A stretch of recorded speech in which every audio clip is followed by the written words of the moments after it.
मोनसे आसा खालामथावै बान्था मोनबाथ' हठात एसे गोसोआव रंजानाय फैखायो मोजां मोनदों गोजोननाय मोनदों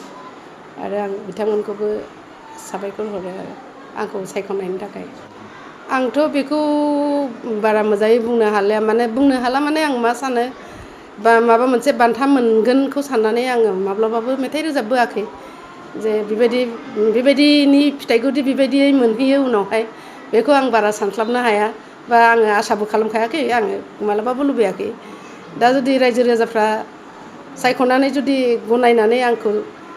बेबायदि बान्थाखौ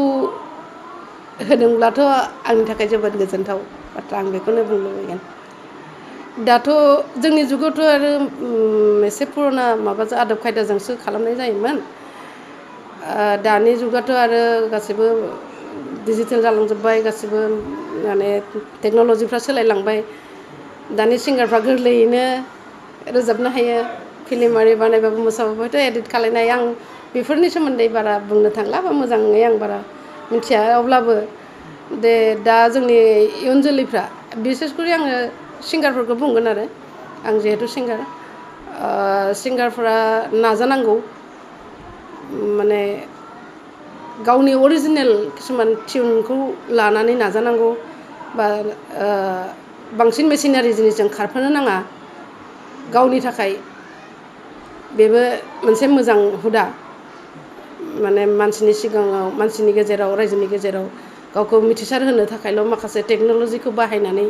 गोसारनाङा आंनिबा एसे हार्ड वार्क खालामनांगौ आरोखि नाजानाय थानांगौ होमबासो गोजौथिं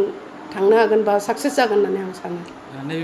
मेथाइ रोजाबनायाथ' आं उन्दैनिफ्रायनो रोजाबदों माने क्लास 5निफ्राय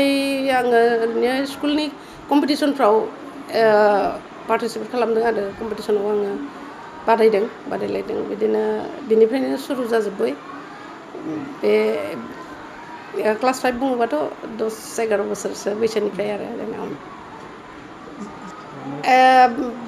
बर' मेथाइसो रोजाबनाय जादोंथा बांसिन दा